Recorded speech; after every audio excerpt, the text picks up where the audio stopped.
Of course, your loving mother or grandmother would do anything for her kids or grandkids. And that heart of gold then makes her vulnerable to the worst, most sociopathic scam artists. How could anyone use the altruism of a mother to rob them of their life savings? It is appalling.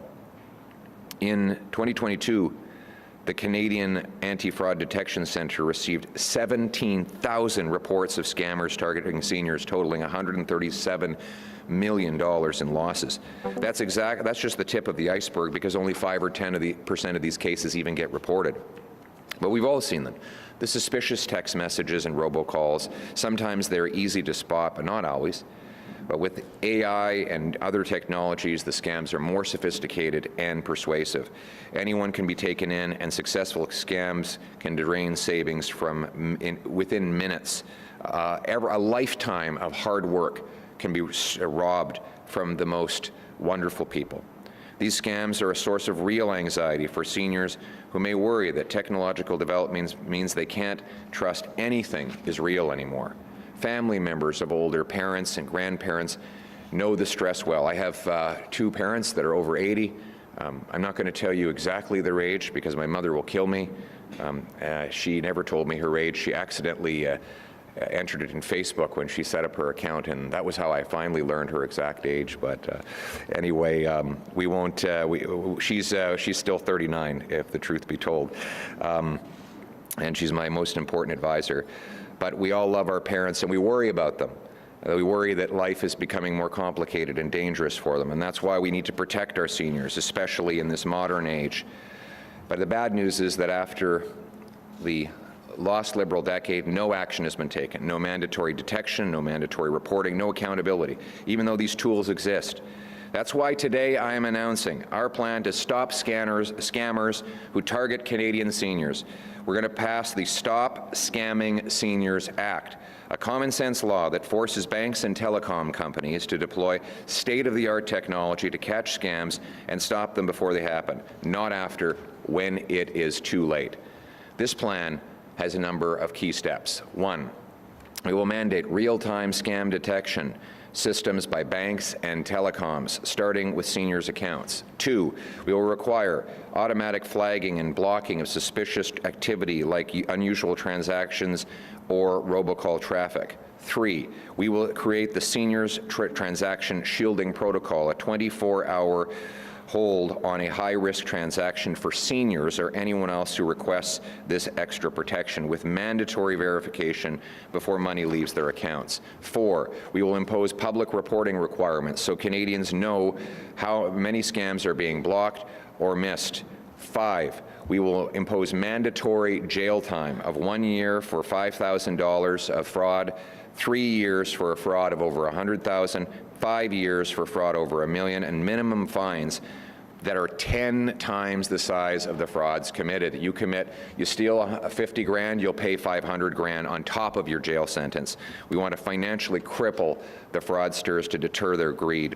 6, we will introduce tough penalties with up to $5 million per violation for companies that fail to deploy the latest technology to stop scams. 7, we will create a new criminal code offense, willful blind profiteering from fraud, holding executives criminally responsible if they knowingly let scams go unchecked.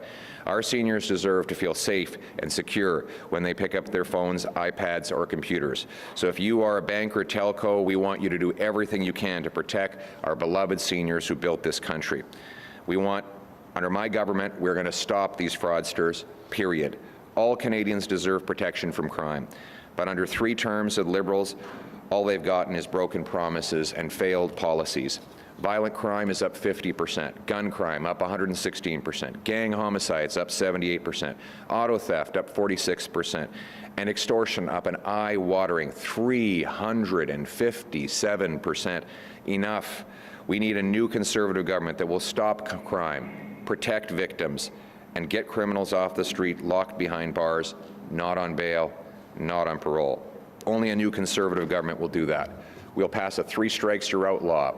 making anyone who's done 3 serious crimes ineligible for bail, parole, probation, or house arrest, with a minimum of 10 years behind bars and earned release required after that through perfect behavior, clean drug tests, and learning an employable skill.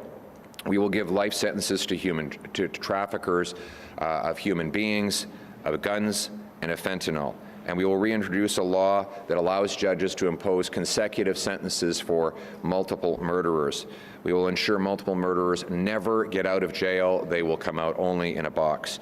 Common sense sentencing with no more discounts for multiple murderers. Now, on this point, I have to say I was shocked by the incendiary comments of Mark Carney yesterday. Yesterday, Mark Carney said it was dangerous to keep multiple murderers in jail for life. Mr. Carney, do you know what's dangerous?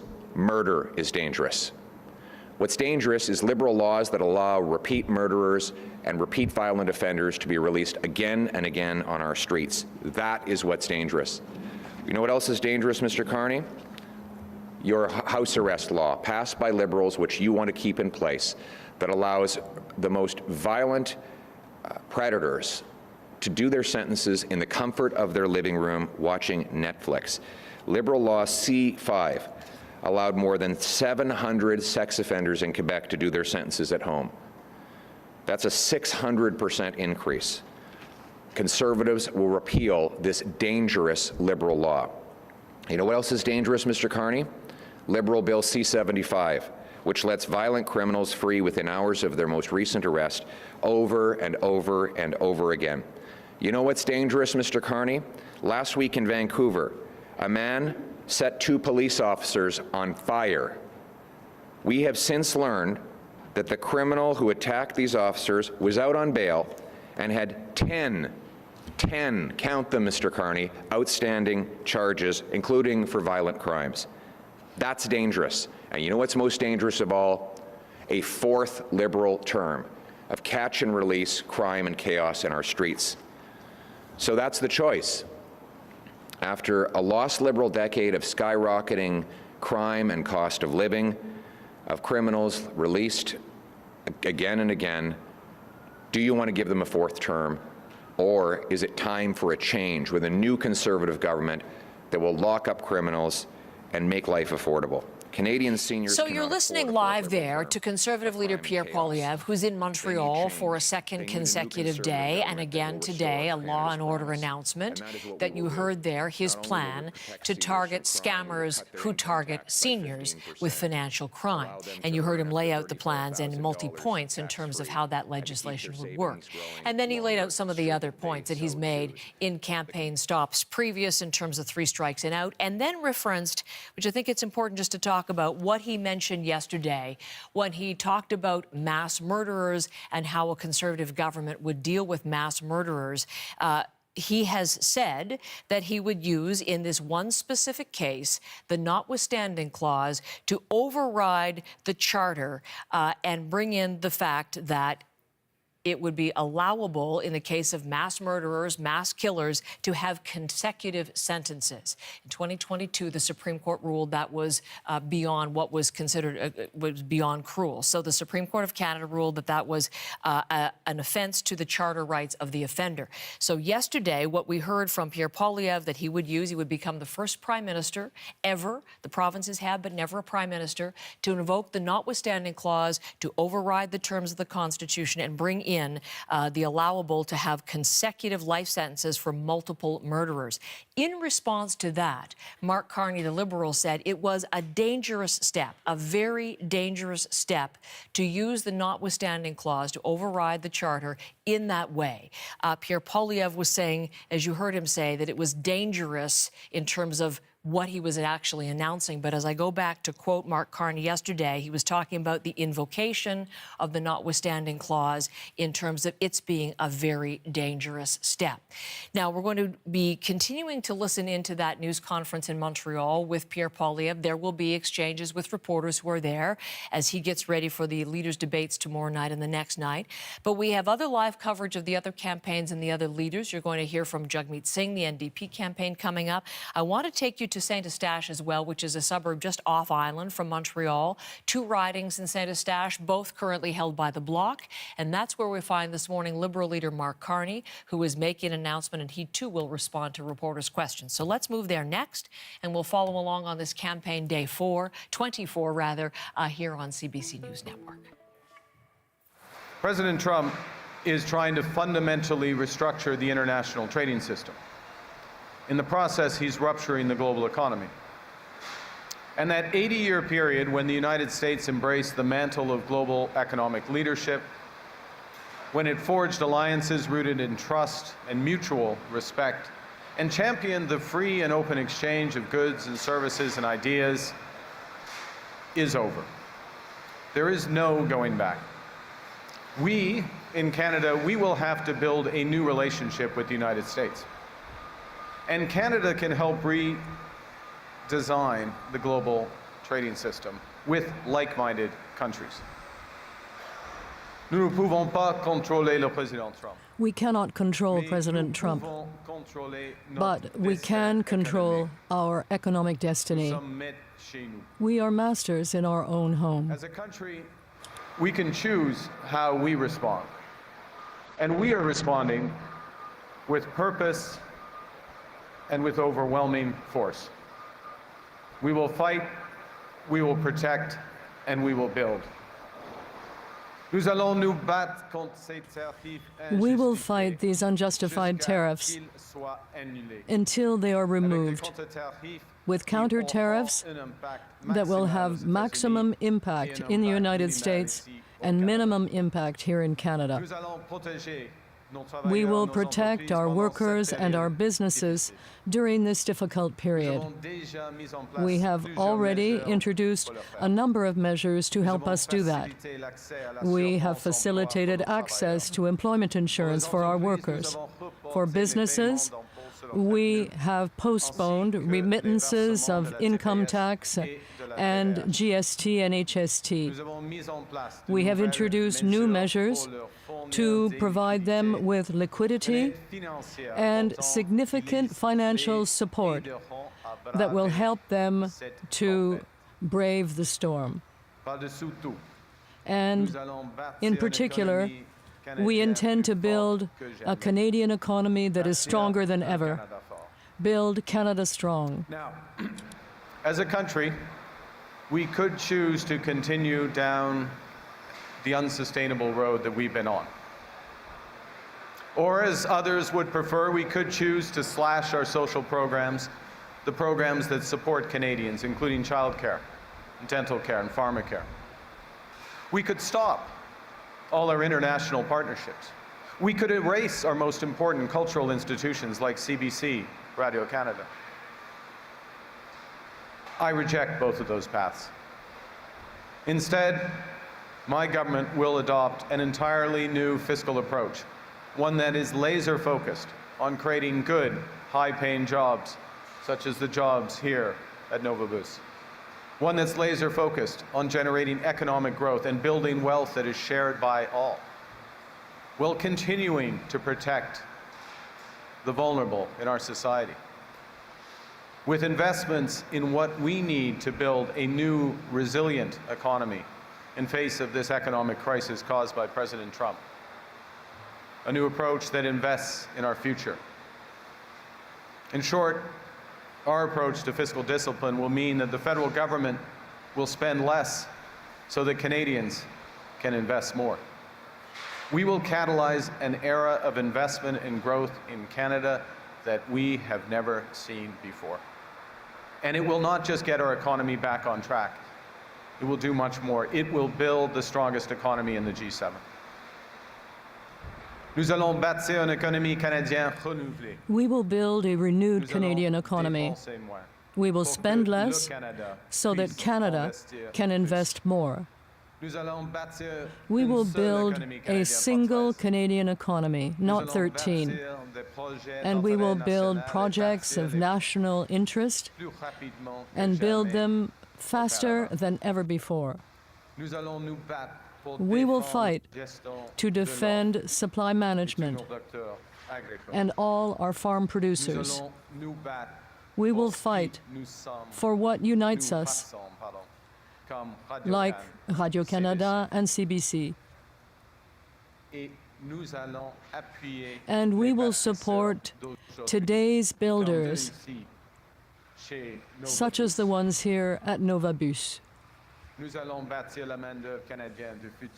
We will build the labor force of the future, a strong labor force for a strong Canada. Our country's many competitive advantages is how well-trained and well-educated Canadian workers are.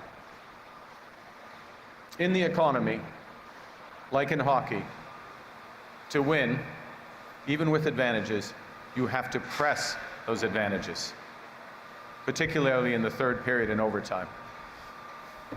On verra demain soir. We'll see what happens tomorrow night. On espère. That's exactly what we're going to do. La formation est non seulement inutile, qui nous permettra. Training is not only a tool that allows us to renew our economy, it also opens doors for workers. Recently, about 10 days ago, I announced that a new Liberal government will cover the costs of apprenticeships, including training for Canada's skilled workers in the trades. I announced that we will invest in the entire pipeline of talent, from the workers themselves through to the labor unions such as Unifor here, through to post-secondary institutions, employers, and the provinces. I announced that we will work with the provinces to ensure that our newly trained workers are mobile, agile, that they can go anywhere across this country where they're needed and immediately work. We announced that we will pay the costs of apprenticeships by creating an apprenticeship grant of up to $8,000 for registered apprentices. But in order to make the most of the new economy, that learning must continue throughout people's lifetimes, throughout their careers. And so today I'm announcing that my government will launch a new sector-specific mid-career training and upskilling benefit in priority sectors: manufacturing, construction, tech, and artificial intelligence. This approach will support Canadians in the middle of their careers who need access to skills training within established areas of critical need for our economy. We will support those employers in order to support retention and upskilling within their companies. People grow within their companies. The benefit will provide up to $15,000 per Canadian for training. Aujourd'hui, j'annonce Today, I am announcing that for training in priority economic sectors, such as manufacturing, healthcare, construction, technology, and artificial intelligence, we will be covering the cost of training up to $15,000 per person. I have spent my life managing crises. I did my share to help Canada avoid the worst of the economic crisis of 2008. I guided the economy of the United Kingdom through the chaos caused by Brexit. And I know that not only to weather the storm, but to come out of it stronger than ever, we must build a stronger labor force, one that is stronger than ever before. And that is what we will do together. Our approach to this crisis, our approach to this new economy, is that we are all in this together. Because when we're united, we build Canada strong. Pierre Poilievre is about everyone for themselves. He's all about cuts. Cuts to dental care, cuts to child care, cuts to pharmacare, cuts to foreign aid, cuts to our most valued institutions, cuts to the investment that builds more homes, new energy and new trade routes. I know from long experience that we have to build our way out of a crisis. Ensemble, nous allons bâtir des logements.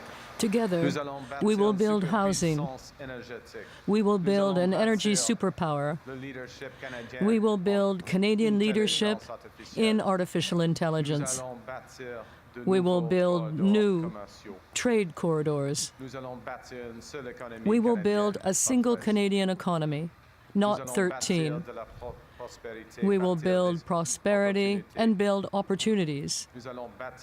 We will build the strongest economy in the G7 with the best labor force in the world. We will build Canada strong. Merci beaucoup. Thank you very much. And I look forward to your questions. Thank you. Merci.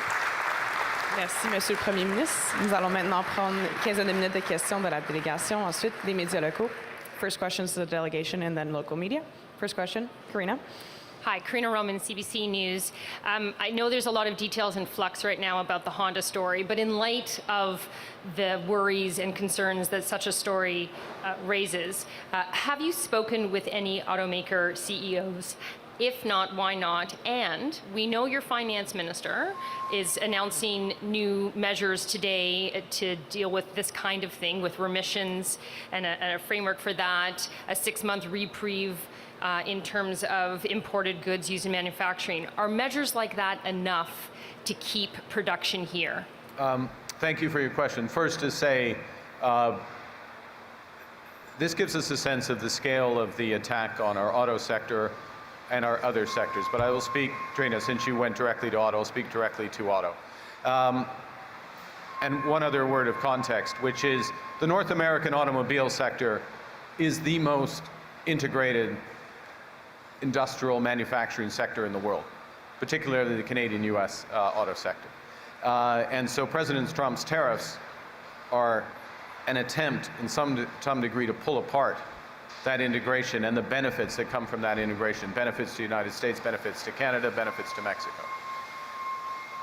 And we are seeing some of the impacts in the short term of that with layoffs for some of our automakers, potential shifts in production if this situation remains. Huge increase in costs, ultimately to American consumers, obviously to Canadian consumers.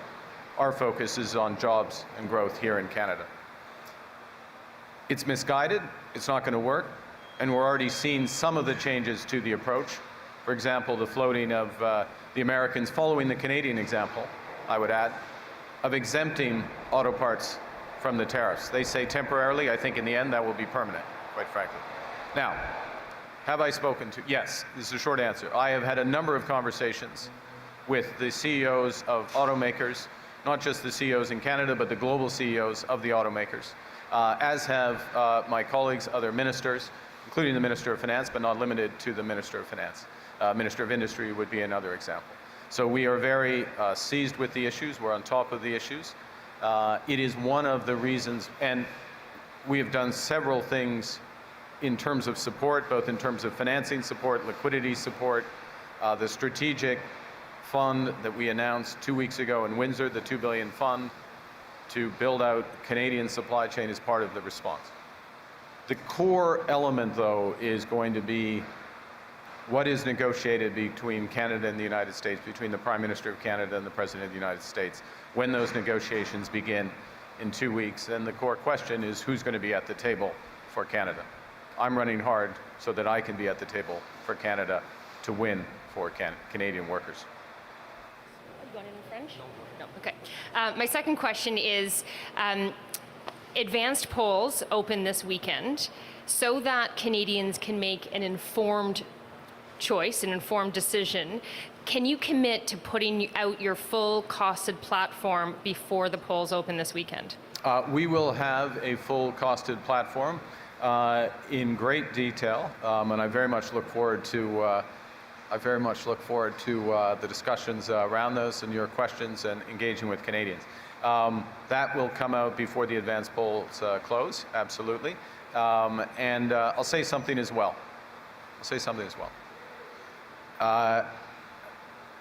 We have, on a regular basis, released very detailed policy proposals not slogans, but detailed policy proposals, including the amounts, for example, the amounts on the apprenticeship grants, the amounts on these grants, the costing around those, the detail in and around how we're going to attack. We've also given the approach on our fiscal. So when you see our platform come together, when you see it as a whole, you will see, and Canadians will see, how our economic strategy is all interlinked. So it's not just about, and it very importantly is about supporting a new Made in Canada auto strategy, but it's working up the chain to supporting the critical metals and minerals industry. And it's very much about investing in our workers so that they have the skills for that new auto industry. And it's providing the financing so that they can build out. And it's diversifying our trading partners in order to be there. Tout est connecté. Everything is connected, and we will build a strong Canadian economy. Thank you. With respect to the timing, we will be releasing our costed platform before the closing of the advance polls. They are starting this weekend, and in other words, before Monday. Christian Noël de Radio-Canada. Radio-Canada, in the case of Honda, to what extent are you worried, and what signal does that send to the investment climate in Canada and Quebec? Well, I'm already worried. The uncertainty that is created by this trade war from the United States is very, very difficult for businesses like Novabus, even Novabus. There are challenges for it because of the changes that are occurring and the new U.S. policies and, of course, the trade war. So I'm already worried. That's the first thing. Second, all investors and businesses around the world are worried. Worried about the slowing of the U.S. economy, and that weakening of the economy has begun. It's difficult for the U.S. economy, difficult for the Canadian economy, and for economies around the globe.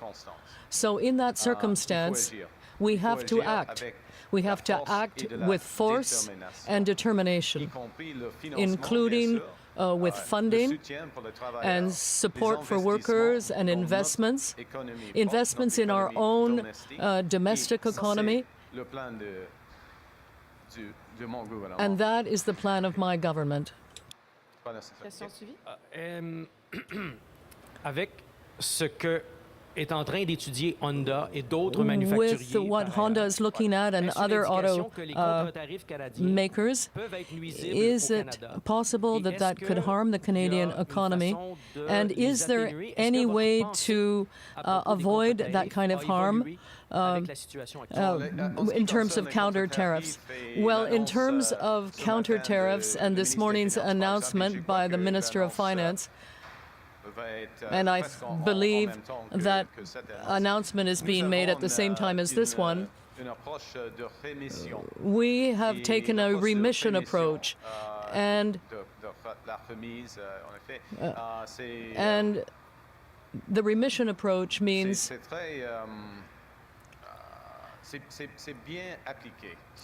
let's just say it's applied properly, because if we keep investments here in Canada and we continue production here in Canada,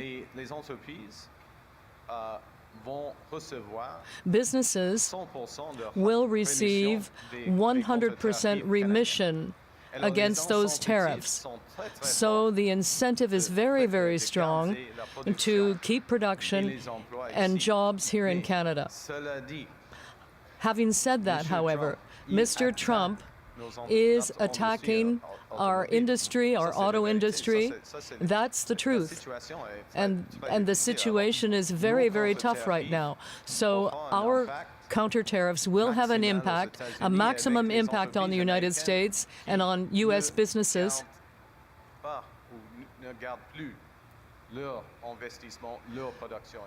that are not keeping their investments and their production here in Canada. That may not work with Honda. Will it work with Honda? Well, obviously, I realize that because this is a tough situation. This is a trade war.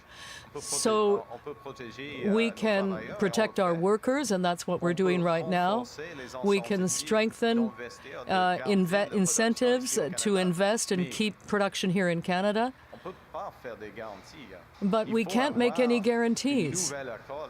There needs to be a new agreement with the United States. And again, that's absolutely fundamental. We must reach a new comprehensive agreement with the United States, and the negotiations will be extremely important. Which part? Pas la plupart, on peut pas faire la traduction en entier. Yeah. What I said is that we have designed our emissions framework for the automobile sector in a smart way. It provides very large incentives for companies that have production here who sell into Canada. They will get 100% and maintain that production and investments in Canada. They will get 100% remission on our counter tariffs. So in other words, our counter tariffs won't apply if they continue to produce, continue to employ, continue to invest in Canada. If they don't, they will get 25% tariffs on what they are importing into Canada. Okay, so the incentives are there. But to be clear, the US, President Trump's tariffs are attacking our auto industry. And well, we can protect our workers, and we will, and we've taken steps. Well, we can provide incentives for the production to maintain here, which we have, and the announcement of the remission order today will show that clearly. Well, we can provide funds, which we will do if we are elected, for strategic adjustment in the industry.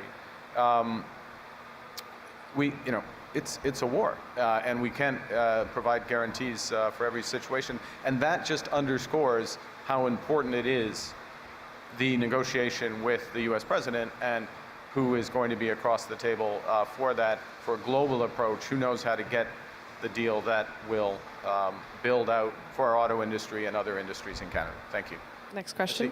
Sorry. Mr. Carney, Mike Lecouture with CTV News. You spoke earlier about some concern that you have. But Could you just come a little closer? Sure. Sorry. You spoke, I'll come right up. I'm kidding. I'm not afraid of the press. You can come as close as you want. I just want to hear you.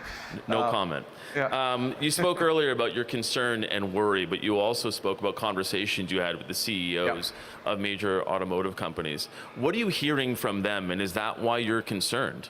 Well, what I'm hearing from them, if I were to summarize it, is that the industry is incredibly integrated, that this is an industry, the auto industry, that has margins in the single digit. So in other words, profit margins in the single digits. And when you raise the costs by 25%, guess what? Anyone can do the math.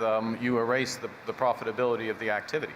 And so they're very concerned. They don't think that the administration is taking into account how integrated the industry is and the consequences. And they start, since these tariffs obviously are coming from America, they start with the impact this is going to have on the costs for American consumers of these cars. What they have been saying is beginning to play out. You're beginning to see the impacts, and now you're seeing the American administration start to react. You see the reaction on auto parts, or the potential reaction on auto parts. So they know their business very well. Their point is clear. They want to maintain their activities in Canada, and we're working with them so that it maximizes the chances that they will do so.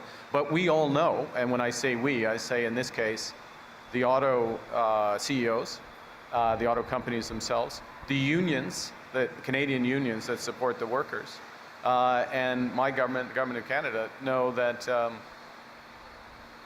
this is one of the crown jewels of North American manufacturing, and that if we are going to be competitive against China and other foreign competitors, we need to work together, and so we need to come together on an agreement to that. So when we sit down, we're going to be armed with even more information to make that point more tangible. Sorry, back to you. I just want to turn to another subject for the follow-up. By your own admission, you said that your French is about a 6 out of 10. Given the stakes of tomorrow's French language leaders debate, how nervous are you? I look forward to the debate. You know, there are many, these announcements, our platform, your questions, the media's questions as a whole, the debates, interviews, they're all part of the process. Online information, our website, visit our website, etc. It's all part of the process of making sure that Canadians are well informed to make a choice in the most important election of our times. Look, I work on my French every day. I improve, but I think I improve. On verra. C'est pas pour moi d'être le juge. It's not up to me to judge that. But these debates are important, but they're part of a bigger communication with Canadians in this crucial election. And I'm pleased. Let's say one other thing, if I may, which is, I think my sense is that Canadians are more engaged in this election than they have been in 4 decades. You see it, there's a variety of ways that that's clear. And I think it's very heartening. I mean, regardless of who they end up voting for and supporting, Canadians recognize how important this choice is, which is why, and I personally recognize it, which is why I'm standing before you and putting myself forward to help solve this crisis and build an economy that works for everyone. We have a tremendous positive opportunity here, and that is clearly the choice that we're offering. Thank you. Well, En ce qui concerne les débats, je sais. With respect to the debate, the debate is one aspect of the process of an election campaign, as are announcements, a costed platform, questions from journalists, and rallies, and messages on social media. These are all ways for Canadians to learn more about the positions taken by the different political parties, and that will help them make the decision. This is the most important election of our lifetimes, in my opinion. Before local media. Dernière question à la délégation. Catherine. Hi, this is Catherine with the Canadian Press. Your previously announced supports for Canadian workers have received criticism from both Labour leaders who say they're not enough, and from financial experts who say your plan will only worsen Canada's deficit. I'm just wondering if you can share, how do you plan to support Canadian workers as the trade war continues without blowing the budget? So a couple of things. One is that the support for Canadian workers, there are several aspects to our support for Canadian workers. The first is these changes to employment insurance in ways that make it more immediate, more generous, and that I think those are clear. Secondly, there is support directly to industry to make sure that industry is still functioning. I mean, it's better that people are kept in work, and so it's the fact that we are providing $40 billion plus of support through the tax system, through finance system to industry that needs it to help. That's not insignificant. I think sometimes people discount that aspect. The third aspect is supporting workers, though, is helping them train, and which is part of what today's announcement is about. That's what the apprenticeship's about. That's what this formation mid-career is about. And, you know, our economy is going to go through some big changes. And we can go through this process in 2 ways. One, we can cut our way, which is what Pierre Poilievre wants to do. Think of how he's going to finance. How's he going to finance his big tax cut? He's going to get rid of the CBC. He's going to get rid of foreign aid. He's going to get rid of dental care. He's going to get rid of child care. See what else he's going to get rid of. Okay, he's going to get rid of all those aspects. And then think that 1,000 flowers are going to bloom. Well, that's not the way things work in a crisis. You have to act. You have to catalyze. You have to build investment. So we're going to renew our economy, and knowing that that's what's going to happen, is we're going to help workers get the skills for those new industries and jobs that are going to develop. So we have a very, all whilst protecting, in fact, building that social safety net that we believe in. And so they're very, very different approaches. Now you'll see, you will see our detailed platform. It'll come out in a few days, as I said a moment ago. Look, I've been through all the numbers. I know all the numbers. I know how to count. We'll be in a very good position, spending less, but also investing more as a country to build this economy strong. Thank you. And as well, how will you replace the emissions cuts lost by ending the carbon price? And why have you not released any climate policy since the start of this campaign? Well, I wish you were with us in Victoria because we did release a very detailed nature strategy. I'll make sure that you're provided with it. And it's the most ambitious nature strategy I think that the government, any government in Canada has done. That's the first thing. The second is that if you look at the emissions reductions that come from the consumer carbon tax alone, it's about 6%, of the overall emissions reduction. So it's something, but it's not very much.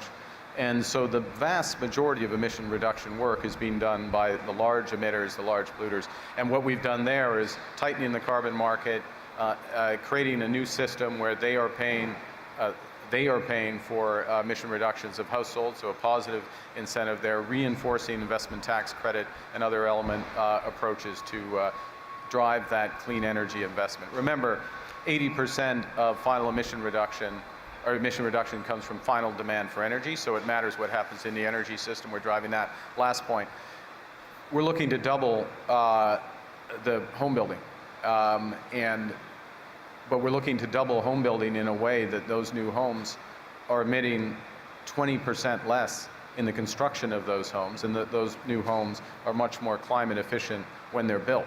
So you can say that's not a climate plan because it's a home building plan, it's a plan for affordability. Both of those things are true. It's a plan that's targeted at younger Canadians, but it's a plan that's building an entire Canadian industry that is far more climate efficient. And this is what, I can't stress this enough, it's not just in a crisis, but in general, in economic, to build a strong economy, you have to understand the interconnections in an economy and the interconnections between what you're doing. So, last point, just to belabor this point, if I may, that's why we have the most ambitious worker training program as well, because we know if we're going a step change in building homes, building new manufacturing in this economy, we need more skilled workers. And they need to be able to get the training that they need right now. And that's what we're delivering. Thank you very much. We'll now go over to local media. 5 minutes de questions pour les médias locaux. Merci. Bonjour, M. Ariane. Carney. Ariane Kroll de La Presse. La Pour Presse. votre premier débat politique For en your français, first political debate les in autres French, chefs vous attendent. the other leaders Vous vous are préparez waiting à for jouer you. principalement à Will l'attaque ou you à la be défensive? mainly on the attack or on the defensive? On transparency. And this is not my first political debate. I engaged in 2 debates during the leadership race.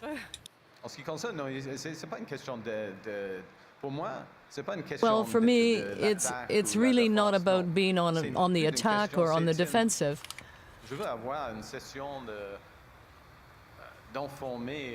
I want this to be an opportunity to inform Canadians who have been following the debates, not the Canadian the game, hockey game. Next question. Oh, in English on the debate.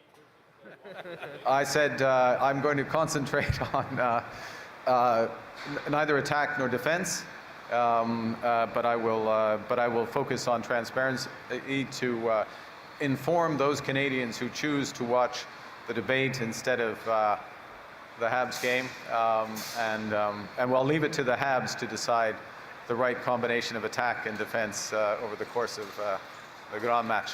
Okay, merci, Madame. Mr. Carney, Michelle Lalonde from the Montreal Gazette. We're hearing that a lot of progressive voters on the Montreal, in the Montreal region are considering voting for you, partly because you're an economist, you understand the economy at this crucial time, but also because you seem to take the climate crisis and the biodiversity crisis seriously.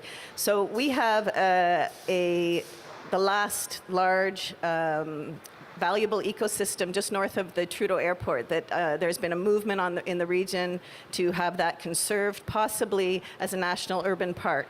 I know you announced once again that you will create 50 new national urban parks, but that's an old promise.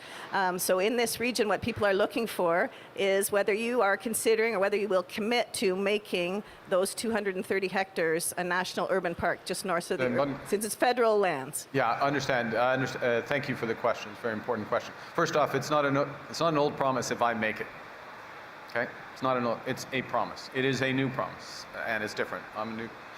Secondly, it's one of the areas under consideration. We'll drive a quick public process to make those determinations.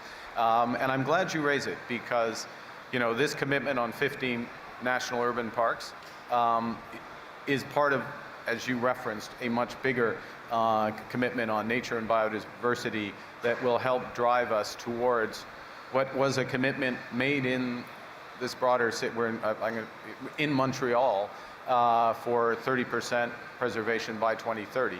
Progress has been made. More needs to be done. That will include national parks as well as urban parks. Thank you. Dernière question, last question. Merci. Good morning, Mr. Carney. Justin Ling, freelance. I'm hoping to ask you about the F-35 process.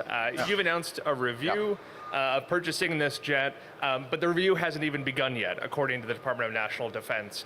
At what point are you concerned that this review or an ultimate cancellation of the deal could impact our ability to fly jets, to defend our airspace and to participate in foreign missions? And just as a second double barrel here, do you have any reason to be concerned that there is what some have called a kill switch in the F-35 or control held by the Americans that could jeopardize our ability to fly these planes if this trade war worsens?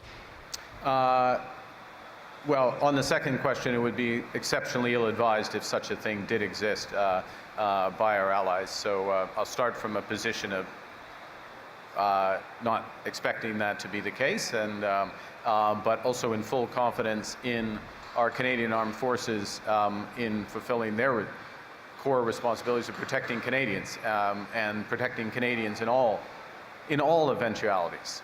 And that is our mindset as a government.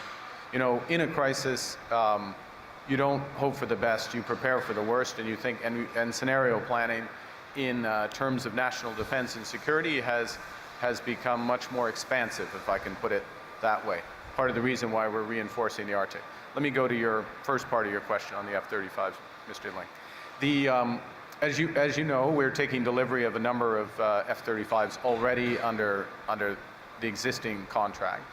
So what we're reviewing, in effect, is the back end of the contract to ensure that we're getting value for money, that we're sure that we're maximizing not just our ability to protect Canada, but the economic benefits here in Canada. And we are considering it in context of alternatives. I'd say that, the instruction for the review, which was literally given, I'm going to round it up to 3 weeks ago, I think. It's not more than that. I've only been Prime Minister for a month. That instruction, will be carried out. We're in caretaker mode as government. Our expectation of the civil service is that they are proceeding on these fronts. We'll do it as rapidly as possible as necessary, but we will do it, last point, in parallel with some very significant other investments in defense. And having said that's the last point, I'm just going to refer back, I apologize, to the new approach we're taking to defense procurement, which we outlined the broad elements yesterday. So you still might buy the jets, but not. Oh, it's a review is a review. A review is a review. But we're going to proceed in the best interest of Canada, first and foremost in our security, but then in the broader economic benefits of this country. When you're spending that kind of money, and we will do it in a way that proceeds rapidly so that all those objectives are met. Thank you. Thank you. Merci. C'est ce qui m'a fait à notre presse-conférence. C'est ce qui m'a fait à la conférence de presse. Merci. We have been listening in to Liberal leader Mark Carney as he's speaking in Saint-Eustache, Quebec. As his podium signage suggests, his announcement very focused on strengthening the job force within Canada. Hello and welcome inside the CBC Newsroom. I'm Arti Pol. We are into a critical stretch of the election campaign now, a campaign that has been largely shaped by a trade war with the United States. Carney's announcement focused on a new fund to help training and upskilling mid-career workers in sectors such as healthcare, construction, AI, technology, and manufacturing. But one of the first questions he received was on breaking news. CBC News is tracking this hour. CBC is working to confirm a report out of Japan that could have a major impact on Canada's auto industry, suggesting Honda is considering moving some of its production from Canada to the United States to address American tariffs. Now, Carney, in the question and answer portion of that press conference, said he and other ministers have had conversations with the CEOs of global automakers and that it's his understanding that many companies want to keep production in Canada. The news regarding Honda is still a developing story. We do have calls out on it. And in fact, Ontario's Premier moments ago said he spoke with the president of Honda Canada and that we should be getting some clarity on these initial reports. We're going to have more on that in just a moment. First, though, I want to bring in the CBC's Janice McGregor. She's been following along, and there are so many threads here to talk about. You know, a lot of this campaign has been so shaped by the trade war with the United States. That certainly was a lot of the message behind this announcement that we saw from Mark Carney here. Yeah, and you're exactly right to sort of caution viewers, because I would believe the exact kind of statement from Doug Ford is that the report is inaccurate. So we got kind of some different messaging from Mark Carney in this news conference about what to make of this report. And it really, I think, it kind of leads to this muddle we all have right now, trying to sort out actual facts from sort of a company's perhaps worst case scenario contingency planning.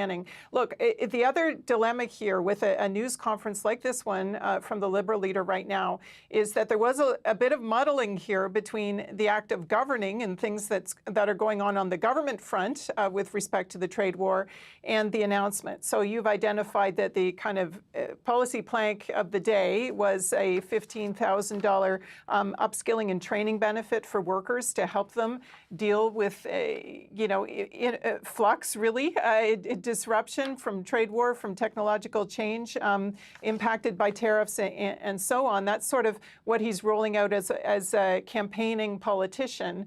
But at the same time, from Finance Canada, we have a fairly substantive announcement today about how automakers are going to be able to get a reprieve from some of the counter tariffs that Canada put in place in return for what the U.S. was doing on the automotive front, provided that they do not shift production and jobs to the U.S. There's also a temporary 6-month relief package now available for other industries who are suffering because of countermeasures put in place by Canada if they can demonstrate that this is necessary for public health, public safety, national security objectives. This is apparently something available to a broad section of businesses. They've also announced a new tariff loan facility if companies need extra credit, are not able to finance things themselves in this moment at a time of trade war. So some big kind of governing news unfolding even as sort of things are supposed to be kind of focusing just on the campaigning side. And you heard in those initial round of questions about the news, albeit very unconfirmed, very uncertain what the facts are, about the future of Honda's investments in Canada, which are considerable. Mark Carney there sort of saying this gives a sense of the nature of the threat, the attack on the automotive sector right now. But he was referring to the shifts in production by using the adjective potential. And I just want to emphasize for folks at home who might be really alarmed by this news that we have no confirmation of any jobs moving or any shifts being impacted at this point. If anyone sort of is feeling some stress about that, I think we can't really say that enough. Just a couple other quick points before we move on to sort of the other campaign events here. Just to help people understand something I think that was said, you might have heard a number of questions about the debates and the lack of a costed platform from the Liberals so far. I think we saw some defensiveness from Mark Carney announcing that we will get that platform, he said, by the end of the advance polls. Advance polls are over the long weekend, Friday, Saturday, Sunday, Monday. But this means that we'll go through the debates and through most of the advanced polling dates before they've actually put to paper their fully costed platform. Now, he sort of said he knows what the numbers are, he's good at math, he trying to, have confidence, but they haven't kind of shown Canadian voters that yet. And I think that's worth noting. Just finally, if you were confused about why he was referring to the Habs game, I'm not a big watcher of playoff hockey, but I'm told by people who are that the Habs are on the cusp of getting into the postseason. But a game that might decide it is going to be competing directly with the French election debate tomorrow night. And so I think there's going to be a real question in terms of TV ratings, particularly in the province of Quebec, where those eyeballs go, whether people are going to double screen it at a time when people are very engaged in this election. So if you're wondering what Carney was referring to and kind of joking about there, indeed, that will be a moment in the world of television in Quebec on Wednesday night. Janice, thank you for this, and we're going to have you stick around too, because as you mentioned, of course, there's some other election campaign news that we have to get to, and that is, of course, earlier this morning, we know that the Conservative Party leader Pierre Poilievre was speaking in Montreal. He unveiled a plan to stop scammers who prey on the elderly, and Poilievre described a few incidents where seniors were targeted by fraudsters. Now, we carried that announcement for you live, but we do want to return back to the question and answer portion with the Conservative Party leader, so let's listen into that. Merci beaucoup. Thank you very much for your question. First of all, President Trump deserves nothing but condemnation for the unfair targeting of Canada. While he's lifting tariffs and backing down on tariffs all around the world, he continues to tariff our auto sector. There's nobody who's going to be able to control President Trump, as Mr. Carney is learning, despite his promises. What we should do is focus on what we can control, and that is to reverse the disastrous Liberal economic policies that Mr. Carney advised Trudeau to take, that have driven up taxes, blocked our resources, wrapped our businesses in red tape, and driven $500 billion south. We need change. We can't afford a fourth Liberal term. We need change to axe taxes, cut red tape, approve resource projects, make this the best place in the world to do business. That will allow us to, once again, be a country where hard work pays off, with a great paycheck and a reliable job in an affordable house on a safe street. What we need is change. This is a change election. Change so that you can afford food and a home.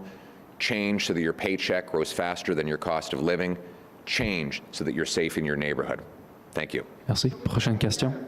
No, we should not lift the counter tariffs. Good morning. Sorry. Morgan Lowry, Canadian Press. On a different topic, I was wondering if you could tell us what you mean concretely when you say you'll end woke culture in the public service and the military. Very simply, after a lost Liberal decade of dividing Canadians, turning people against each other, and weakening our armed forces, we need to put Canada first. We need to unite all Canadians around our common promise, a promise that hard work gets you a great life on a safe street, and by the way, in an affordable home under our proud flag.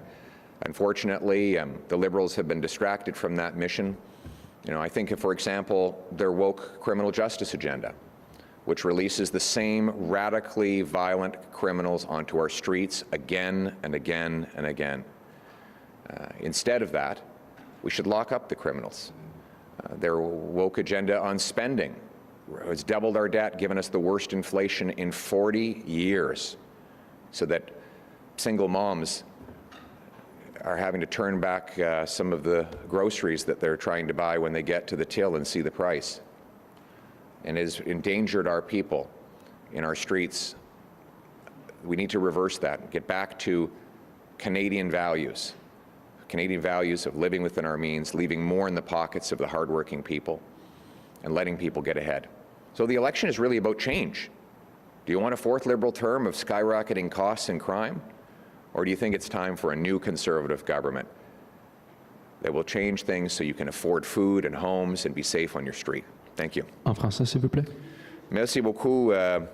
Par exemple, les Thank you politiques very much. For example, woke policies on crime that allow the most violent criminals to be released hundreds of times back to our streets.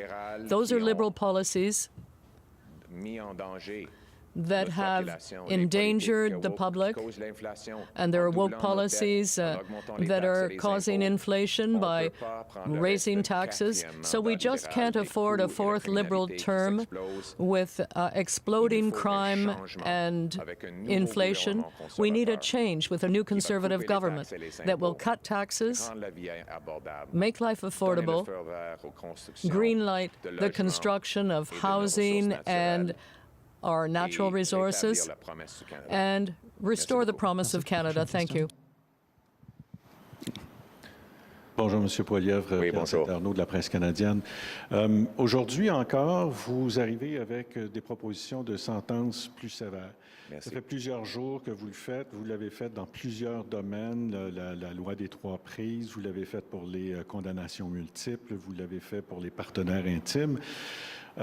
Est-ce que vous avez des données probantes qui démontrent que de resserrer les peines, de les rendre plus sévères, réduit la criminalité? Parce que si on regarde aux États-Unis, les peines sont plus sévères qu'ici et la criminalité plus élevée qu'ici. Je vous encourage de regarder les données encore si vous êtes arrivé à cette conclusion, mais oui, j'ai des preuves concrètes et finales. Premièrement, dans les années Harper, on a réduit la criminalité de 25 % après qu'on a mis en place des peines plus sévères. Depuis l'arrivée au pouvoir des libéraux, qui ont enlevé toutes les politiques dures sur la criminalité, on a eu une augmentation de 50 % dans le crime violent. Est-ce que je devrais aller sur les différents types de crimes? Est-ce que vous voulez plus de spécifiques, monsieur? Parce que je peux vous donner, j'ai donné beaucoup d'exemples. Okay, so we had been listening in there to Conservative Party leader Pierre Poilievre. He's speaking in Montreal. He had made an announcement earlier today in the city speaking about protections for the elderly when it comes to fraudsters and being scammed, specifically when it comes to their finances. And he was taking some questions there as well, talking about the U.S. trade war, about tariffs, about not lifting countermeasures that Canada has put in place against the U.S., given the tariffs that the United States has imposed, and also talking about policies that he believes the Liberals have put in place that have really unleashed, in his words, a lot of negative consequences onto Canadians. I want to bring back in Janice McGregor here as we're listening into some of those questions. We did lose translation, so I have to be honest with our viewers. I don't know what the last response was there or the last question. Perhaps you have more insight, but let's talk a little bit more about what we heard from Pierre Poilievre. Yeah, I'll answer that question first. So the final, they take 4 questions. There was one more question in English at the conclusion of the newser. It was from the National Post, and it was a question about whether a Conservative government led by Poilievre would defund the CBC within 100 days. And the answer from the Conservative leader was yes. I will note that is not a topic that he has discussed a lot in this campaign so far, but he has circled back to it today and clarified that is still his policy. Previously, particularly in French language interviews, we saw him discussing Radio-Canada. This came up on Tout le monde en parle on Sunday night as well. He discussed how he feels that English markets have kind of other ways of being serviced, but the difference in French Canada is that they are not, and so the policy position of the party is to keep Radio-Canada, but defund the English part of CBC. I'll note that the feasibility of that has been questioned. In terms of the other sort of questions he took, the first one there about kind of the big story, I think, as it is emerging today, the automotive tariffs and Donald Trump's continuing kind of impact on business certainty and the climate in this country. Poilievre, sort of his response about how no one can control Trump, and Mark Carney is realizing that now too. Poilievre, at several points in sort of the Q&A part of this availability today, kind of spun things very quickly kind of back to his message about the need for change, the need to not have a fourth Liberal term.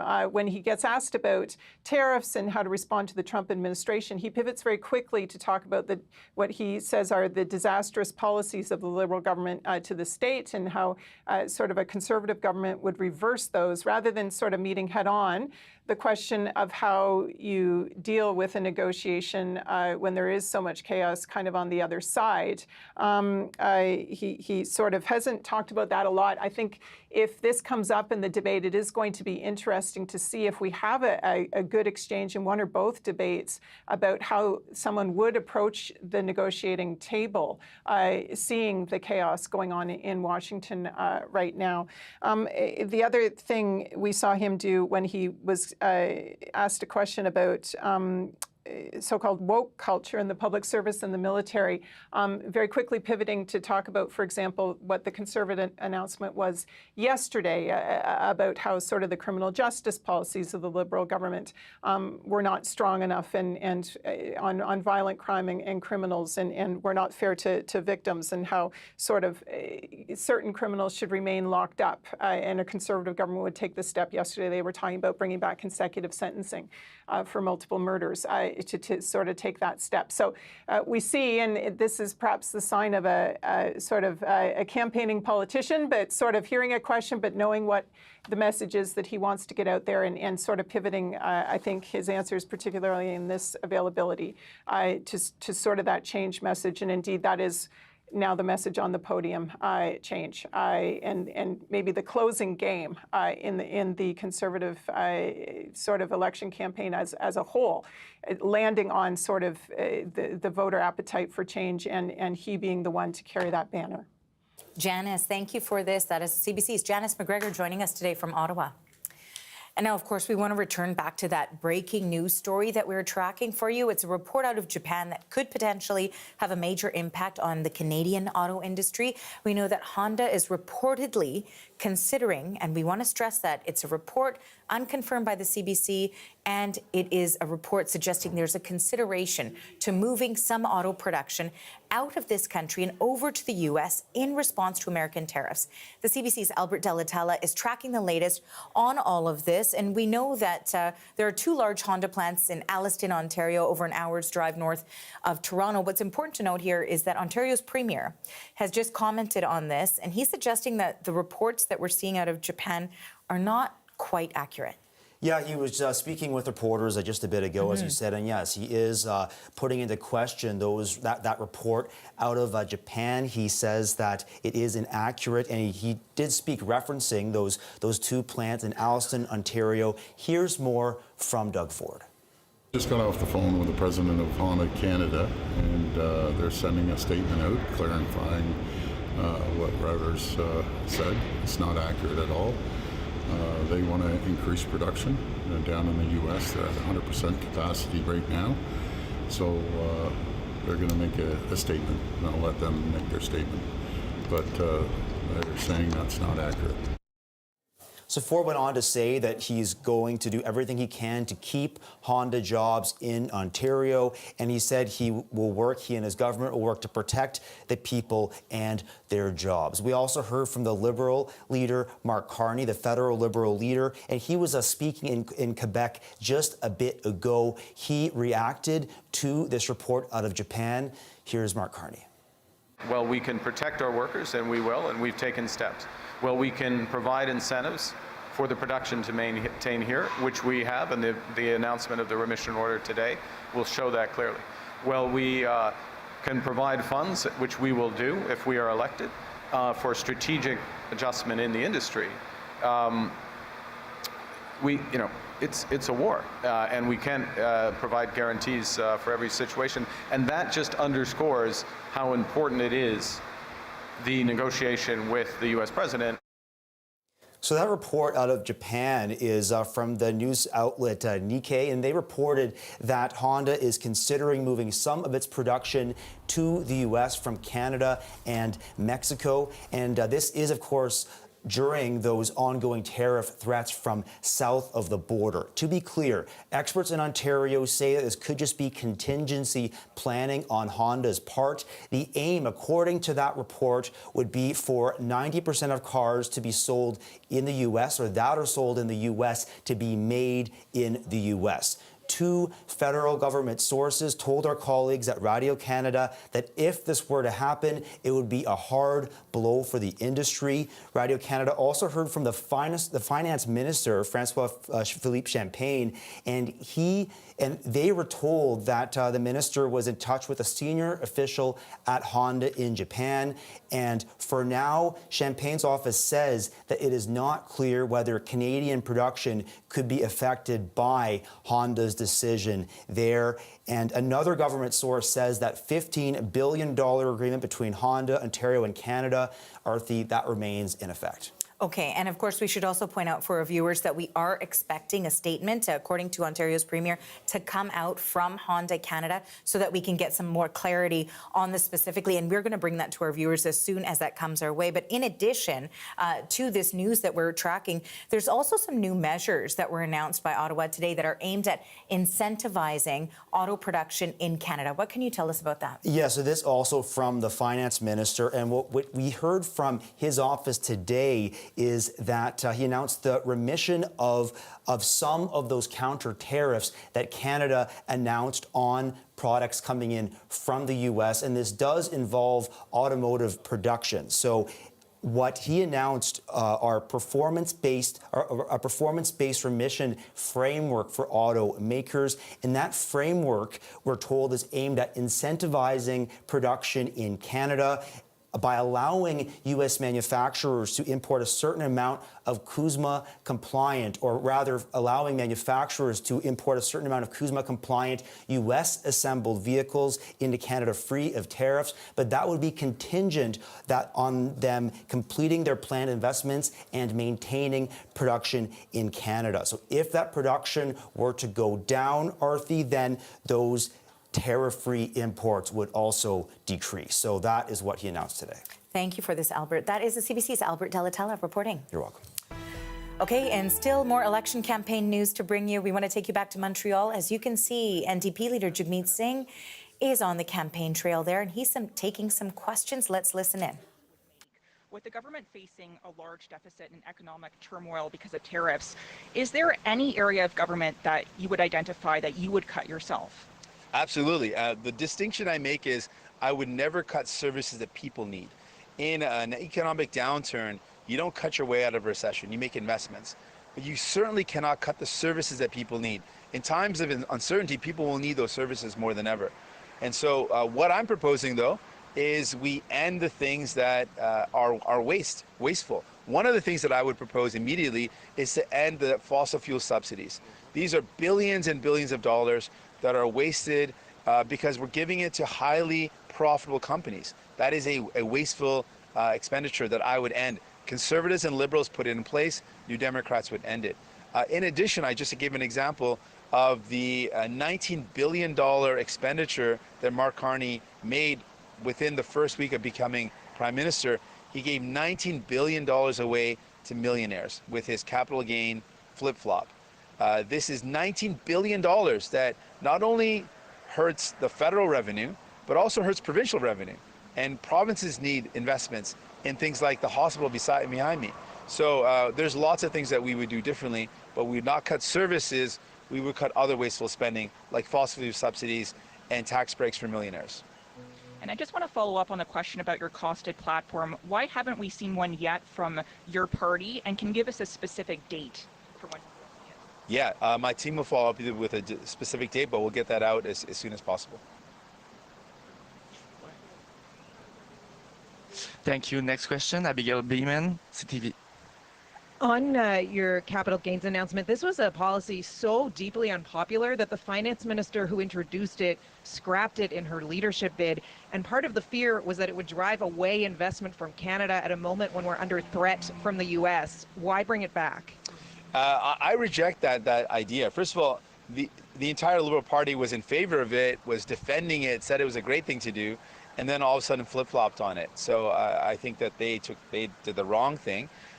We've seen that the only way you actually guarantee investment in the country is by having strings attached. Giving blank checks to companies does not actually create investment, and we have proof of that.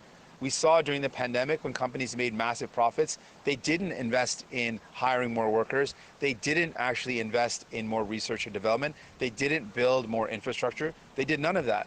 We saw under Harper, when he gave blank checks to companies, many of those companies took the money and left. I remember being at a protest in London at a company that produced trains, and that they took the tax breaks, massive tax breaks, and people hoped, oh, they'll take the tax breaks and invest more. They didn't. They actually took the money and then left and moved their operations out of the country. So that approach has been a failed approach. Giving blank checks to companies does not work. And particularly at a time like this, I think it's the completely opposite priority. Why give and this is the Liberals' own numbers. They said themselves that, I just said a millionaire, they said specifically that mostly people who earn $1.4 million a year are the ones that benefit from this tax measure. And so why would we, in a time of so much uncertainty, give a massive tax break of $19 billion, spend $19 billion on people who mostly earn more than $1.4 million? It's a completely upside down priority, totally wrong. Instead, I believe we need to invest in people and not cut services for people. So Mark Carney wants to cut services for you and give tax breaks for millionaires. Completely the wrong approach. Today, you're associating yourself with very much a Trudeau Liberal policy, yet you've also been trying to differentiate yourself to voters as a different option. So I'm wondering if you regret your supply and confidence deal with the Liberals. The supply and confidence deal meant that we were able to get things done for people. And one of the people that I think about in what we did over that time is Sue.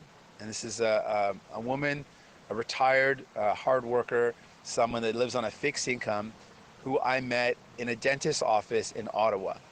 And she survived cancer as well. And as a result of the cancer treatment, she lost all her teeth. I was in the dentist's office with her when she asked the dentist if she could have her smile back. And the dentist said, yes, because of this program, it's going to be covered. And I was with her when she broke down in tears of joy. We fought for Sue and for millions of people like Sue. Here in Quebec, over 500,000 people have received dental care because of us. That's why we did this, and that's why we fought. And now millions of people are also going to receive free diabetes medication and devices. That's who we fought for. That's who we delivered this for. Last question. On va maintenant prendre une question en ligne. We will take one more question online. David Baxter from the Canadian Press. We couldn't finish a press conference without David Baxter asking a question. Oh, no, it's like, yeah, even when I'm in Ottawa, you can't get away from me, so.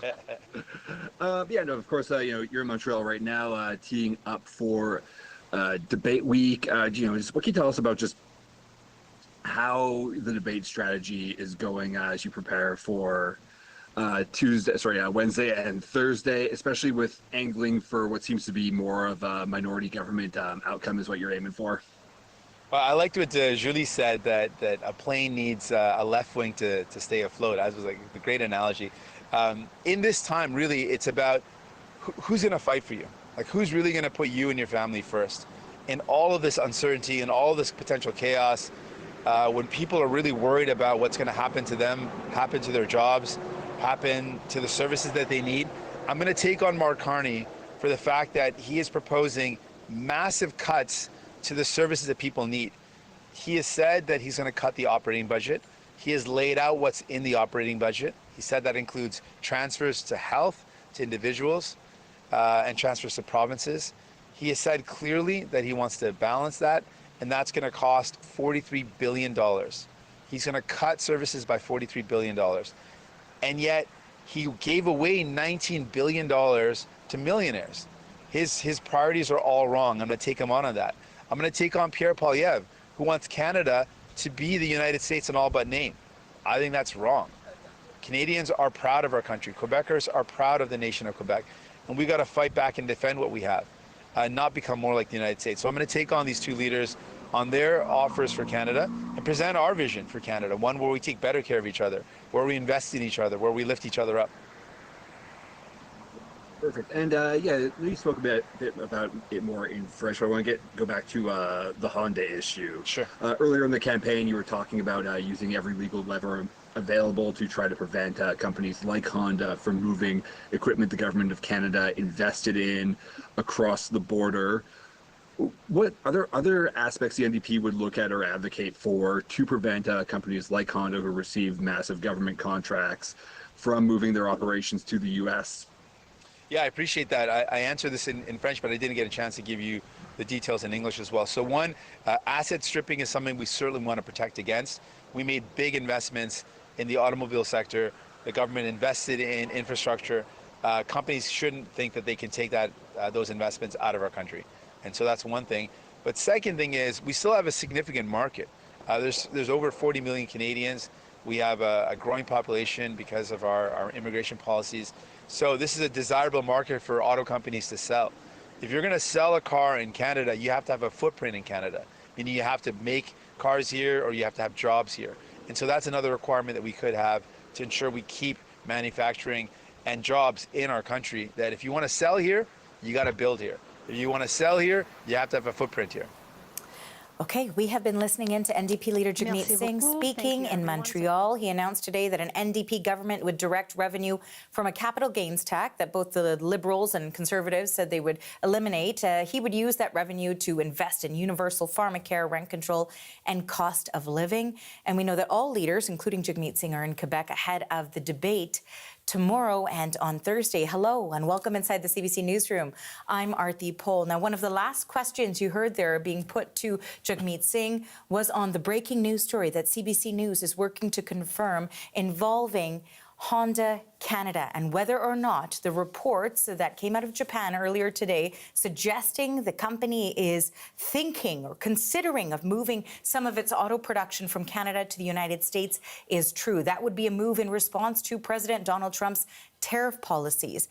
Honda Canada's manufacturing plants are located in Alliston, Ontario. That's just over an hour's drive north of Toronto. We've been tracking this story for you. I've got the CBC Smart Carcassole here. We just heard from Jagmeet Singh. He essentially said that there is a way to incentivize production in this country for the auto industry, saying essentially if you want to sell cars here, you've got to make cars here. That's what he's saying. But on the report itself, there's some clarity here too, and we want to bring that to our viewers.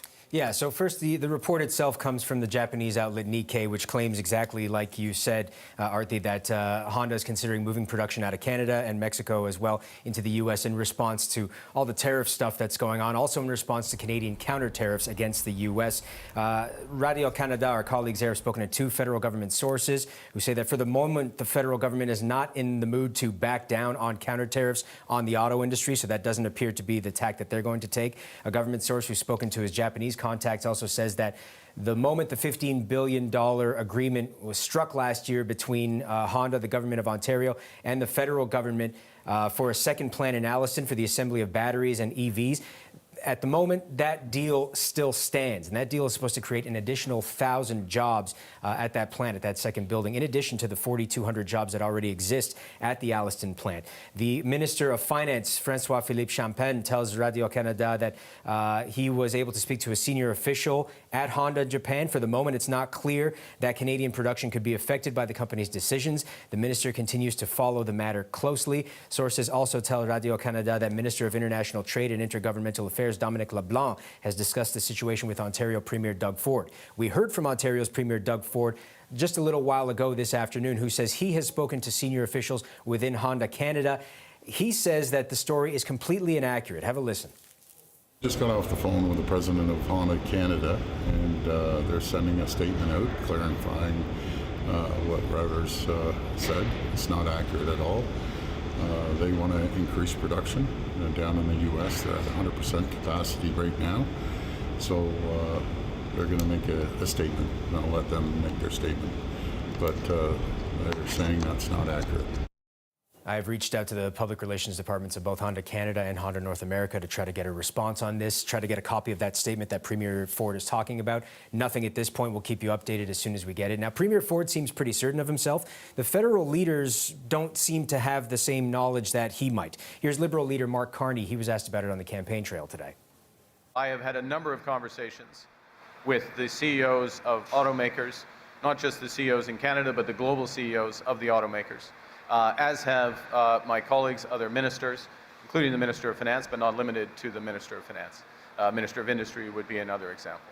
So we are very seized with the issues. We're on top of the issues. It appears, though, Conservative leader Pierre Poilievre was asked about this. The story kind of broke at the same time that he was having his news conference, so he probably will address it somewhere else on the campaign trail today. And as you mentioned, Arthi, we just heard NDP leader Jagmeet Singh saying, if you take investments from the government and you build here in Canada, or you sell here in Canada, rather, you need to build here. Okay, and when we're talking about timing, too, it just so happens that while this news is breaking, and of course we're working to confirm how much of that is true, the government has also announced new measures for Canadian businesses affected by U.S. tariffs. What details do you have on that? It's got multiple prongs, if you will, Arthi. It's meant basically to incentivize continued production of products here in Canada, but the main sort of part of it is a remission on counter tariffs meant to get automakers and other manufacturers to continue producing their goods here in Canada. The number of tariff-free vehicles a company is permitted to import will be reduced if there are reductions in Canadian production or investment. There's also a temporary 6-month relief for goods imported from the U.S. that are used in Canadian manufacturing, processing, and food and beverage packaging, and for those used to support public health, healthcare, public safety, and national security objectives. This just came out shortly this afternoon, so we're still going through it, and we'll have more details as the day goes on. Thank you for this, Mark. That is the CBC's Mark Carcassol reporting. Okay, well, if it doesn't feel like it to you, maybe it should. We are heading into a very critical phase in the federal election campaign. This is what is often seen as the final chance for party leaders to sway voters. The French language debate is tomorrow, followed by the English language debate on Thursday. Advance voting begins on Friday. A leaders' debate performance can make or break a campaign. All 5 of the main party leaders are now in Quebec, preparing for the next couple of days. Here now is a live view of Montreal. Both debates are being held in the atrium of the Maison de Radio-Canada. We now know more details about those debates. Each of them will run for 2 uninterrupted hours, broken into 5 editorial themes. Take a look. The French debate will tackle cost of living, energy and climate, the trade war, identity and sovereignty, and immigration and foreign affairs. Meanwhile, on Thursday, the English debate topics are affordability, energy and climate, crisis leadership, public safety, security, and tariffs and threats to Canada. And the CBC's Julia Wong is following all of this for us from Ottawa. And Julia, first up today was Conservative leader Pierre Poilievre on the campaign trail. He's in Quebec, of course, as we are preparing for those debates tomorrow. But let's first talk about his announcement. Yeah, so Poilievre made an announcement about seniors and how to protect them from scams, saying that many of them have been targeted over the years, losing perhaps thousands, tens of thousands, sometimes even more than that because of these scammers. And we've heard over the years about these types of scams, sometimes called the grandparent scam, where they receive a call from someone who's purporting to be their grandchild asking for money, and then that money is then transferred. And Canadian seniors are losing a lot of money because of that. And so what Poilievre says is that he'll mandate a few different things, like real-time scam detection by banks and telecoms, starting with seniors' accounts. He'll also require the flagging and blocking of suspicious activity, so things like robocalls and unusual transactions. Another thing that he would like to see is a 24-hour hold on high-risk transactions for seniors to make sure that there's a little bit of a buffer in case there is some of that suspicious activity happening. Before he made some of these comments, though, specifically related to how he wants to protect seniors, he also spoke about U.S. President Donald Trump. And later during the Q&A, he continued to slam Trump for the tariffs that he believes are unfairly targeting Canada. Here's a little bit more about what he had to say. There's nobody who's going to be able to control President Trump, as Mr. Carney is learning, despite his promises. What we should do is focus on what we can control, and that is to reverse the disastrous liberal economic policies that Mr. Carney advised Trudeau to take. We need change. We can't afford a 4th Liberal term. We need change to axe taxes, cut red tape, approve resource projects, make this the best place in the world to do business. We know the campaign is ramping up. So what are the other leaders doing today, Julia? Yeah, so Liberal leader Mark Carney, he is in Montreal. We know that that's where the debates will be happening later this week.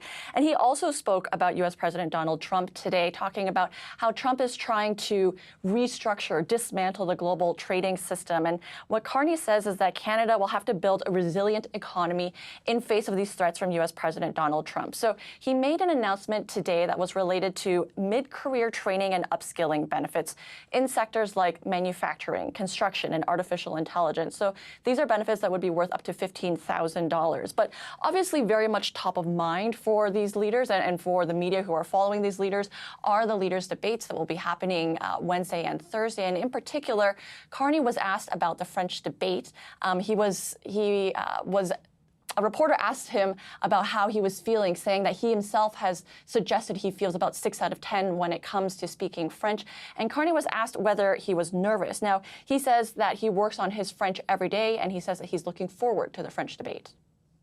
These debates are important, but they're part of a bigger communication with Canadians in this crucial election. My sense is that Canadians are more engaged in this election than they have been in for decades. You see it, there's a variety of ways that that's clear. And I think it's very heartening. I mean, regardless of who they end up voting for and supporting, Canadians recognize how important this choice is. Now, NDP leader Jagmeet Singh also in Montreal today, and at an earlier announcement, really hit hard at the federal Liberals, saying that the Liberals canceled a proposed hike in the capital gains inclusion rate. So that's the amount of capital gains that are subject to tax. And Singh says that everyday Canadians are going to bear the brunt of this move being reversed. So he says that he would actually keep that in place, and then he would reinvest some of those funds into things that the NDP really care about, including healthcare and pharmacare. Thanks for this, Julia. That is the CBC's Julia Wong in Ottawa. Now, of course, during these campaign appearances, there's not only an announcement, but there's a variety of questions that party leaders take. So during the Conservative Party leaders event, Pierre Poilievre commented on what he wants to do with CBC Radio Canada if he wins the election. He was asked on that.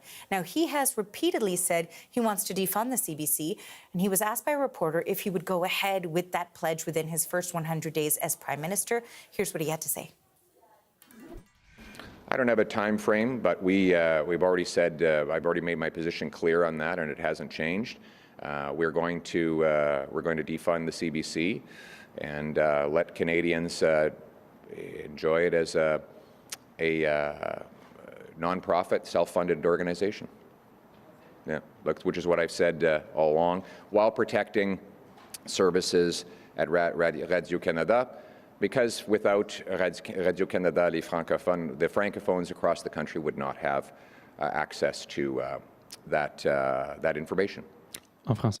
Okay, so of course we'll be watching to see if this topic rears its head at the French and English language debates this week. And let's stick with the topic of the debates as party leaders look to convince Canadians why they are the right choice. Following this closely is Liberal strategist Carleen Varayan. She's also Associate Vice President of Summa Strategies, a public affairs company, and she's a regular contributor to CBC's Power and Politics. Carleen, welcome. Nice to have you here. Thanks for having me, Arthi. Okay, so Mark Carney is new to politics, and this will be his first time on a federal debate stage. He's up against Pierre Poilievre, a much more experienced politician in this particular realm. So how does he navigate getting his message across effectively?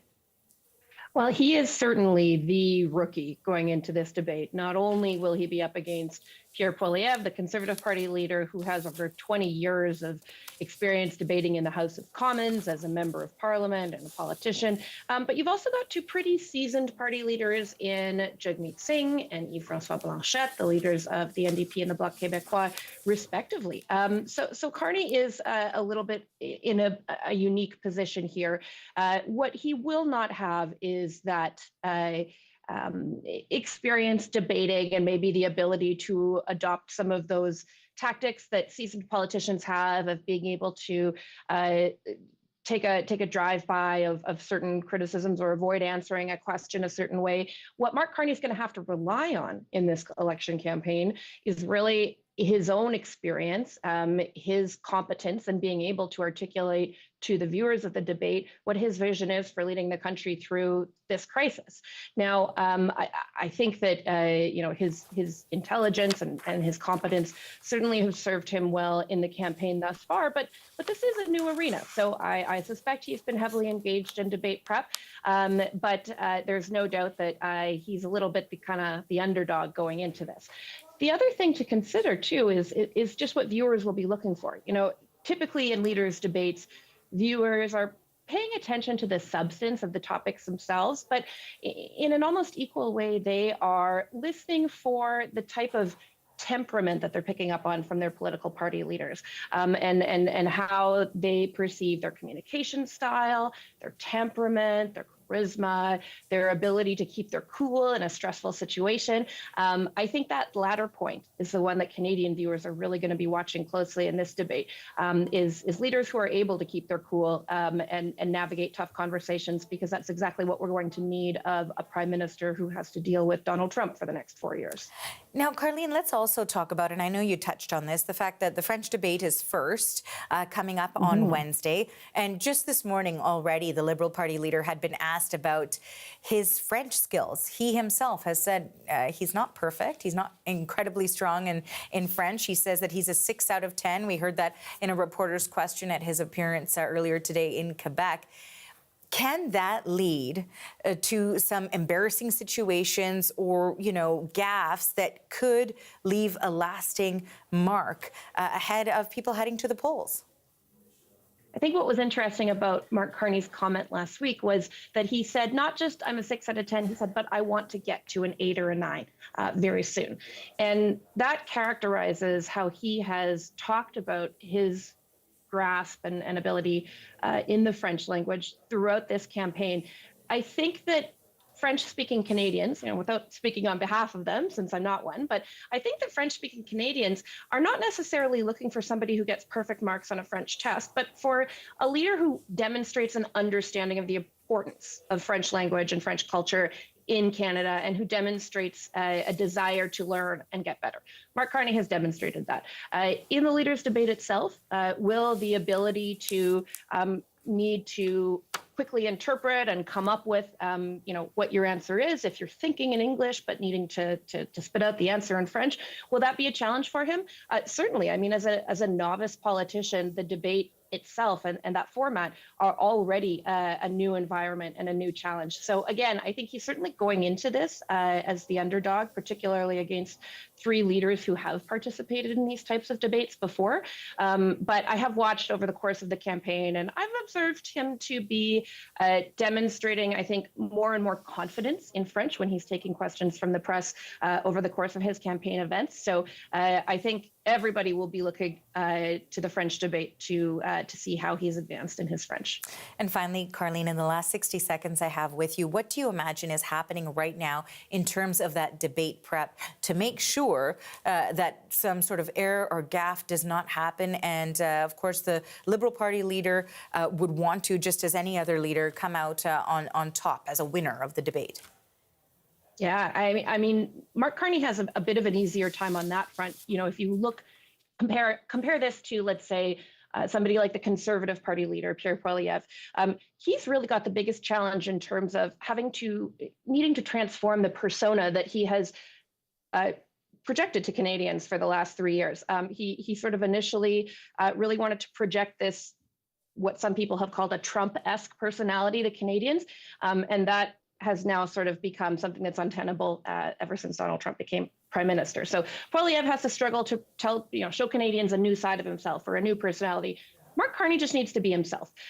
His existing qualifications and background are what have driven Canadians' rising approval numbers of him thus far in the campaign. So he just needs to continue on that front, demonstrate his experience, his skill, and why he's the person with the best temperament and vision and plan to guide the country through the crisis. So I think his guiding principle in all of this is be yourself, stay calm, and get through it. Carleen, I want to thank you for your time today.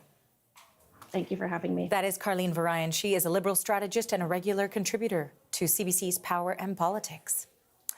And a note for our viewers, of course, we will have coverage of the debate. And just also this morning during our program, we will be joined by an NDP and Conservative strategist to discuss the debates as well. But when it comes to the actual debates, the